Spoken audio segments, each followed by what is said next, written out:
ಈ ರೀತಿ ಡಾಬಾ ಸ್ಟೈಲ್ ನೀವು ಎಗ್ ರೈಸ್ ಮಾಡ್ಕೊಂಡು ತಿಂತಾಯಿದ್ರೆ ನಿಜವಾಗ್ಲೂ ತುಂಬಾ ಇಷ್ಟಪಡ್ತೀರಾ ಮತ್ತೆ ಮತ್ತೆ ಮಾಡಿ ಕೂಡ ತಿಂತೀರಾ. ಬನ್ನಿ ಸಿಂಪಲಾಗಿ ಹೇಗೆ ಡಾಬಾ ಸ್ಟೈಲ್ ನಾವು ಹೇಗೆ ಮಾಡ್ಬೋದು ಎಗ್ ರೈಸ್ ಅಂತ ನೋಡೋಣ. ನಾನಿಲ್ಲಿ 2 ನಾಟಿ ಮೊಟ್ಟೆ ತೊಗೊಂಡಿದ್ದೀನಿ. ನೀವು ಹೈಬ್ರಿಡ್ ಮೊಟ್ಟೆ ಅಂದರೆ ಅಂಗಡಿ ಮೊಟ್ಟೆ ತೊಗೋಬೋದು. ಇದನ್ನು ಫಸ್ಟಿಗೆ ನಾನು ಒಂದು ಒಡೆದ್ಬಿಟ್ಟು ಒಂದು ಬೌಲಲ್ಲಿ ಹಾಕಿ ಇಟ್ಕೊಳ್ತೀನಿ. ನೀವು ಡೈರೆಕ್ಟಾಗಿ ಹೊಡಿಬೋದು, ಬೇಕಾದರೆ ನೀವು ಏನು ಮಸಾಲೆ ಮಾಡುವಾಗೆ ಹೊಡಿಬೋದು. ನಾನು ಹೊಡಿಟ್ಕೊಳ್ತೀನಿ, ಯಾಕಂದರೆ ನಾನು ಒಬ್ಳಿಗಾಗೋಷ್ಟು ಅಷ್ಟೇ ನಾನು ಮಾಡ್ಕೊಳ್ತಾ ಇದ್ದೀನಿ. ಅದರಿಂದ 2 ಮೊಟ್ಟೆ ತೊಗೊಂಡಿದ್ದೀನಿ ಒಬ್ರಿಗಾಗೋಷ್ಟು. ನೋಡಿ ಈ ರೀತಿ ಒಡೆದ್ಬಿಟ್ಟು ಒಂದು ಬೌಲಲ್ಲಿ ತೆಗೆದಿಟ್ಕೊಂಡಿದ್ದೀನಿ 2 ಮೊಟ್ಟೆ. ನಂತರ ಒಂದು ಪ್ಯಾನ್ ಬಿಸಿ ಮಾಡೋಕ್ಕೆ ಇಟ್ಟಿದ್ದೀನಿ. ಪ್ಯಾನ್ ಬಿಸಿ ಆದಮೇಲೆ ಸ್ವಲ್ಪ ಎಣ್ಣೆನ ಹಾಕಿ, ಎಣ್ಣೆ ಹಾಕಿದ ಕೂಡಲೇ ಇದಕ್ಕೆ ಶುಂಠಿ ಬೆಳ್ಳುಳ್ಳಿ ಪೇಸ್ಟ್ನ ಹಾಕಿ, ಎಣ್ಣೆ ಬಿಸಿ ಹಾಕೋಕ್ಕಿಂತ ಮುಂಚೆನೇ ಹಾಕಿ. ಯಾಕಂದರೆ ಖಾಲಿ ಪ್ಯಾನಲ್ಲಿ ನಾವು ಶುಂಠಿ ಬೆಳ್ಳುಳ್ಳಿ ಪೇಸ್ಟ್ ಹಾಕಿದ್ರೆ ತುಂಬ ಹಾರುತ್ತೆ. ಮತ್ತು ಇದು ಸ್ವಲ್ಪ ದಪ್ಪ ತಳ ಆದ್ದರಿಂದ ನಾನು ಒಂದು ಪ್ಯಾನ್ ತೊಗೊಂಡಿದ್ನಲ್ಲ ಅದು ಆಲ್ರೆಡಿ ಬಿಸಿ ಆಗಿಬಿಟ್ಟಿತ್ತು, ಅದರಿಂದ ಸ್ವಲ್ಪ ಹಾರಕ್ಕೆ ಸ್ಟಾರ್ಟ್ ಆಯಿತು. ಅದರಿಂದ ಬೇಗನೆ ಮಾಡಿಕೊಂಡೆ. ಮತ್ತು ಮಧ್ಯದಲ್ಲಿ ಕೂಡ ಸ್ವಲ್ಪ ನಾನು ಮುಚ್ಚಿಕೂಡ ಇಟ್ಟೆ. ನೋಡಿ ಶುಂಠಿ ಬೆಳ್ಳುಳ್ಳಿ ಪೇಸ್ಟ್ ಹಾಕಿದ್ಮೇಲೆ ಇಲ್ಲಿ ಮತ್ತೆ ಮೇಯ್ನಾಗಿ ನೀವು ಹಾಕಬೇಕಾಗಿರೋದು ಅಂದರೆ ಇಲ್ಲಿ ಕಡಿಮೆ ಕ್ವಾಂಟಿಟಿಯಲ್ಲಿ ನೀವು ಈರುಳ್ಳಿನ ಹಾಕಬೇಕು. ಜಾಸ್ತಿ ಈರುಳ್ಳಿ ಹಾಕಿಬಿಟ್ರೆ ಏನಾಗುತ್ತೆ, ಮಧ್ಯದಲ್ಲಿ ಈರುಳ್ಳಿ ವಾಸನೆ ಬರುತ್ತೆ. ಆದ್ದರಿಂದ ಸ್ವಲ್ಪ ಈರುಳ್ಳಿ ಹಾಕಬೇಕು. ನಂತರ ಮಿಕ್ಸ್ ಮಾಡಿಕೊಂಡು ಖಾರಕ್ಕೆ ತಕ್ಕವಾಗಿ ನಿಮಗೆ ಹಸಿಮೆಣಸಿನ್ಕಾಯಿ ಹಾಕ್ಕೊಳ್ಳಿ. ನಾನು ಮತ್ತೆ ಇಲ್ಲಿ ಬೀನ್ಸ್ನ ಸಣ್ಣದಾಗಿ ಕಟ್ ಮಾಡ್ಕೊಂಡಿದ್ದೀನಿ, ಯಾಕಂದರೆ ಬೇಗ ಫ್ರೈ ಆಗುತ್ತೆ, ಕೂಡ ಟೇಸ್ಟ್ ಕೂಡ ಚೆನ್ನಾಗಿರುತ್ತೆ. ನೀವು ದಪ್ಪ ಮೆಣಸಿನ್ಕಾಯಿ ಅದೇ ಕ್ಯಾಪ್ಸಿಕಮ್ ಇತ್ತು ಅಂದರೂ ಕೂಡ ಹಾಕ್ಬೋದು. ನಂತರ ಅದನ್ನು ಕೂಡ ಸ್ವಲ್ಪ ಫ್ರೈ ಮಾಡಿಕೊಂಡು ನಾವು ಹೊಡೆದಿಟ್ಟಿದ್ವಲ್ಲ ಮೊಟ್ಟೆನ ಅದನ್ನು ಹಾಕ್ತಾಯಿದ್ದೀನಿ. ಈ ಟೈಮಲ್ಲಿ ನೀವು ಡೈರೆಕ್ಟಾಗಿ ಇಲ್ಲೇ ಬೇಕಾದ್ರೆ ಮೊಟ್ಟೆ ಹೊಡೆದು ಹಾಕ್ಬೋದು. ನಾನು ಯಾಕಂದರೆ ಸ್ವಲ್ಪನೇ ಮಾಡ್ತಿರೋದು, ತಳ ಬೇಗ ಹಿಡ್ಕೊಂಡ್ಬಿಡುತ್ತೆ ಅಂತೇಳಿ ಸ್ವಲ್ಪ ಮುಂಚೆನೇ ಹೊಡೆದಿಟ್ಕೊಂಡಿದ್ದೆ. ಈಗ ಇದನ್ನು ಮಿಕ್ಸ್ ಮಾಡ್ಕೊಳ್ಳೋಣ, ಚೆನ್ನಾಗಿ ಮಿಕ್ಸ್ ಮಾಡ್ಕೊಳ್ಳೋಣ. ಇದೇನಾಗುತ್ತೆ ಅಂದರೆ ಒಂಥರ ನಮಗೆ ಪುಡಿ ಆಗಬೇಕು, ಮೆತ್ತಗಿದೆಯಲ್ಲ ಪುಡಿ ಆಗಬೇಕು, ಅಲ್ಲಿವರೆಗೂ ಫ್ರೈ ಮಾಡಬೇಕು. ಇದ್ರ ಜೊತೆಗೆ ನಾನು ಕೆಲವು ಮಸಾಲೆ ಐಟಮ್ಗಳನ್ನು ಹಾಕ್ತೀನಿ.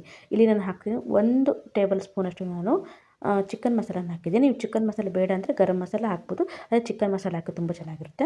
ನಂತರ 1/4 ಟೇಬಲ್ ಸ್ಪೂನ್ ಅರಿಶಿನ, ಹಾಗೆ ಒಂದು ಅರ್ಧ ಟೇಬಲ್ ಸ್ಪೂನಷ್ಟು ನಾನಿಲ್ಲಿ ಅಚ್ಚ ಖಾರದ ಪುಡಿ ಹಾಕಿದ್ದೀನಿ. ಇಷ್ಟನ್ನು ಹಾಕಿಬಿಟ್ಟು ಚೆನ್ನಾಗಿ ಮಿಕ್ಸ್ ಮಾಡ್ಕೋಬೇಕು. ಮತ್ತು ಇಲ್ಲೇನಂದರೆ ಚಿಕನ್ ಮಸಾಲೆ ನಮ್ಮ ಹತ್ರ ಇಲ್ಲ ಅಂದರೆ ನೀವು ಮಟನ್ ಮಸಾಲೆ ಹಾಕ್ಬೋದು, ಒಟ್ಟು ಮೀಟ್ ಮಸಾಲ ಇಲ್ಲಾಂದರೆ ಎಗ್ ಮಸಾಲ ಯಾವುದಾರು ಇರುತ್ತಲ್ಲ ಅದನ್ನು ಹಾಕ್ಕೊಳ್ಳಿ, ತುಂಬ ಚೆನ್ನಾಗಿರುತ್ತೆ. ಚಿಕನ್ ಮಸಾಲ ಹಾಕಿದ್ರೆ ಸೂಪರಾಗಿರುತ್ತೆ ನಿಜವಾಗ್ಲೂ. ಬೇಕಾದರೆ ಒಂದೇ ಒಂದು ಮೊಟ್ಟೆ ಹಾಕಬೇಕಾದ್ರೆ ಸ್ವಲ್ಪ ಅನ್ನ ಮಾಡ್ಕೊಂಡು ನೋಡ್ಕೊಳ್ಳಿ, ತುಂಬ ಚೆನ್ನಾಗಿರುತ್ತೆ. ಈಗ ನೋಡಿ ಇವೆಲ್ಲ ಮಸಾಲೆ ಹಾಕಿದ್ಮೇಲೆ ಸ್ವಲ್ಪ ಇದನ್ನು ಮಿಕ್ಸ್ ಮಾಡ್ಕೋಬೇಕು. ಮತ್ತು ಇಲ್ಲಿ ನಾನು ಉಪ್ಪು ಸ್ವಲ್ಪ ಹಾಕಿದ್ದೀನಿ, ಯಾಕಂದರೆ ಅನ್ನ ರೆಡಿ ಮಾಡಿ ಇಟ್ಕೊಂಡಿದ್ದೀನಿ. ಅನ್ನಕ್ಕೆ ಕೂಡ ನಾನು ಉಪ್ಪು ಹಾಕಿರ್ತೀನಿ, ಆದ್ದರಿಂದ ಉಪ್ಪು ಚುಟುಕಿಯಷ್ಟು ಹಾಕಿ ಸಾಕು. ಯಾಕಂದರೆ ಮಸಾಲೆ ಹಿಡಿಯುವಷ್ಟೇ ಹಾಕಿಬಿಡಿ. ನಂತರ ಮತ್ತೆ ಚೆನ್ನಾಗಿ ಮಿಕ್ಸ್ ಮಾಡ್ಕೊಳ್ಳಿ. ಈಗ ನೋಡಿ ಯಾವ ರೀತಿಯಾಗಿ ಪುಡಿ ಆಗಿದೆ. ಇದಕ್ಕೆ ಮತ್ತೆ ಮೇಯ್ನ್ ಹಾಕಬೇಕು ಅಂದರೆ ಸೋಯಾ ಸಾಸ್ ಹಾಕಬೇಕು. ಕೆಲವೊಬ್ಬರು ಸೋಯಾ ಸಾಸ್ ಏನು ಮಾಡ್ತಾರೆ, ಅನ್ನ ಹಾಕಿದ್ಮೇಲೆ ನಂತರದಲ್ಲಿ ಹಾಕ್ತಾರೆ. ಪರವಾಗಿಲ್ಲ, ಈಗ ನಾನು ಸೋಯಾ ಸಾಸ್ ಹಾಕಿಬಿಟ್ಟು ಗ್ಯಾಸ್ನ ಆಫ್ ಮಾಡ್ಕೊಂಡಿದ್ದೀನಿ. ಒಂದು 5 ನಿಮಿಷದಲ್ಲಿ ರೆಡಿ ಮಾಡ್ಕೊಬೋದು ನಾವು ಇದನ್ನು. ನೋಡಿ ನಂತರ ಚೆನ್ನಾಗಿ ಮಿಕ್ಸ್ ಮಾಡ್ಕೊಳ್ಳಿ. ಗ್ಯಾಸ್ ಕೂಡ ಆಫ್ ಆಗಿದೆ, ನಾನು ಫ್ಲೇಮ್ ಆಫ್ ಮಾಡಿದ್ದೀನಿ. ಇವಾಗ ನಾವು ಅನ್ನ ಮಾಡ್ಕೊಂಡಿದ್ವಲ್ಲ ಬಿಸಿ ಅನ್ನನ ಹಾಕ್ತಾಯಿದ್ದೀನಿ. ಒಬ್ಬರಿಗೆ ಎಷ್ಟು ಬೇಕು ಅಷ್ಟು ನೀವು ಅನ್ನನ ಇಲ್ಲಿ ಹಾಕ್ಕೋಬೋದು. ನೋಡಿ ನಾನು ಇಷ್ಟು ಕ್ವಾಂಟಿಟಿಯಲ್ಲಿ ಹಾಕಿದ್ದೀನಿ. 2 ಮೊಟ್ಟೆಗೆ ಇಷ್ಟು ಕರೆಕ್ಟಾಗಿ ಸಾಕಾಗುತ್ತೆ. ಈಗ ಬಿಸಿ ಇರಬೇಕು ಅನ್ನ, ಬಿಸಿ ಇದ್ರೇ ಚೆನ್ನಾಗಿ ಅದು ಎಲ್ಲ ಮಸಾಲೆ ಚೆನ್ನಾಗಿ ಹೀರ್ಕೊಳ್ಳುತ್ತೆ. ಮತ್ತು ಖಾರ ಜಾಸ್ತಿ ಬೇಕು ಅನ್ನೋರು ಮೆಣಸಿನ್ಕಾಯಿಂದ ಹಾಕ್ಕೋಬೋದು, ಖಾರದ ಪುಡಿ ಬೇಕಾದ್ರೆ ಜಾಸ್ತಿ ಹಾಕ್ಕೋಬೋದು. ನೋಡಿ ಪಟ ಅಂತ ರೆಡಿ ಆಗುತ್ತೆ. ಬೇಜಾರು ಬಂದಾಗ ಈ ರೀತಿ ಆರಾಮಾಗಿ ಮನೇಲಿ ಕೂತ್ಕೊಂಡು TV ನೋಡ್ತಾ ಈ ಥರ ಒಂದು ಎಗ್ ರೈಸ್ನ ಮಾಡ್ಕೊಂಡು ತಿನ್ಬೋದು. ಚೆನ್ನಾಗಿ ಮಿಕ್ಸ್ ಆಗಬೇಕು. ಮತ್ತೇನಂದರೆ ಕೆಲವೊಬ್ರು ಇದರಲ್ಲಿ ಮೊಟ್ಟೆ ಸಿಗಬೇಕು ಅಂತಾರೆ. ನಾವು ಈ ರೀತಿ ಮಾಡೋದ್ರಿಂದ ಎಷ್ಟು ಚೆನ್ನಾಗಿ ಮೊಟ್ಟೆ ಪುಡಿ ಆಗಿರುತ್ತೆ ಅಂದರೆ ಪ್ರತಿಯೊಂದು ಅಗಳಲ್ಲೂ ಕೂಡ ನಮಗೆ ಮೊಟ್ಟೆ ಒಂದು ಪೀಸ್ ಬರುತ್ತೆ ಬಾಯಲ್ಲಿ. ನೋಡಿ ಈಗ ಚೆನ್ನಾಗಿ ಮಿಕ್ಸ್ ಆಗಿದೆ. ಈಗ ಒಂದು ಪ್ಲೇಟಲ್ಲಿ ಹಾಕ್ಕೊಳ್ತೇನೆ. ಪ್ಲೇಟಲ್ಲಿ ಹಾಕ್ಕೊಂಡು ನಿಮಗೆ ಯಾವ ರೀತಿ ಅವ್ರು ಡೆಕೋರೇಷನ್ ಮಾಡಿಕೊಡ್ತಾರೆ ಅದೇ ರೀತಿಯಾಗಿ ಮಾಡ್ಕೋಬೇಕು. ನೋಡಿ ಬಿಸಿಯಾಗಿ ನಮಗೆ ಎಗ್ ರೈಸ್ ರೆಡಿಯಾಗಿದೆ. ನಾನಿಲ್ಲಿ ಫ್ರಂಟ್ ಕ್ಯಾಮ್ರಾ ಆನ್ ಮಾಡಿದ್ದೀನಿ, ಅದರಿಂದ ನಿಮಗೆ ಎಡಗೈ ಅನ್ನಿಸ್ತಿರ್ಬೋದು. ನಾನೆಲ್ಲ ಹಾಕಿರೋದು ಬಲಗೈಯಿಂದನೇ, ಯಾಕಂದರೆ ವೀಡಿಯೋ ಮಾಡೋಕ್ಕೆ ಹಿಂದ್ಗಡೆ ಇದ್ದರೆ ಯಾವ ರೀತಿ ವೀಡಿಯೋ ಬರ್ತಿದೆ ಗೊತ್ತಾಗೋದಿಲ್ವಲ್ಲ, ಅದರಿಂದ ನೋಡಿ ಸ್ವಲ್ಪ ಮೇಲಿಂದ ಕೊತ್ತಂಬರಿ ಸೊಪ್ಪು ಉದುರಿಸಿದ್ದೀನಿ. ಇವಾಗ ಒಂದು ಪ್ಲೇಟಲ್ಲಿ ಹಾಕ್ಕೊಳ್ತೀನಿ.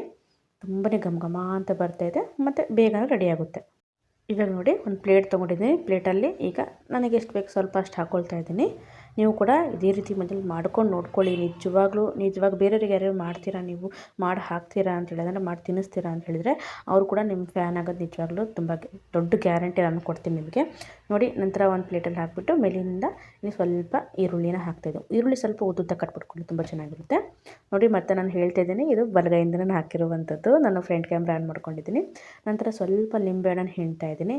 ಹಾಗೆ ಮೇಲಿಂದ ಸ್ವಲ್ಪ ಕೊತ್ತಂಬರಿ ಸೊಪ್ಪನ್ನ ಹಾಕ್ತಾಯಿದ್ದೀನಿ.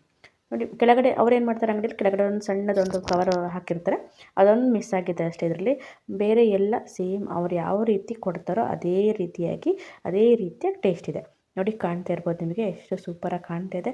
ಮತ್ತು ಟೇಸ್ಟ್ ಕೂಡ ನಿಜವಾಗ್ಲೂ ಏನು ಹೇಳ್ತೀರ ಅಷ್ಟು ಚೆನ್ನಾಗಿದೆ. ನೋಡಿ ನಾನು ಟೇಸ್ಟ್ ಕೂಡ ಮಾಡ್ತಾಯಿದ್ದೀನಿ.